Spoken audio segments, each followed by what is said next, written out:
اگر کسی معاشرے میں تقسیم دولت کا نظام غلط ہو جائے تو اس کے دو نتیجے نکلتے ہیں، اور دونوں انتہائی تباہ کن۔ ایک طرف دولت کے انبار ہوں گے، اس کا نتیجہ کیا نکلے؟ عیاشی ہوگی، بدماشی ہوگی، گلچھرے ہوں گے، اسراف ہوگا، تبذیر ہوگی۔ اور یہی تلوار دوسری طرف کاٹ رہی ہے، دوسری طرف احتیاج ہوگی، بھوک ہوگی، محتاجی ہوگی۔ یہ عیاشی کی وجہ سے گمراہ ہو گئے، اور یہ کاد الفقر ان یکون کفرا، حضور نے فرمایا فقر تو کفر کے قریب پہنچا دیتا ہے انسان کو۔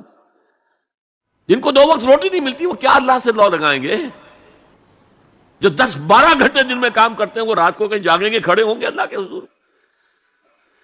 شاہ صاحب کہتے ہیں کہ یہ جو طبقہ پیدا ہوتا ہے غربا کا، یہ انسانوں کی شکل میں حیوان بن جاتے ہیں، لدو اونٹ، بار برداری کے جانور، کولو کے بیل، وہ انسان نہیں رہتے۔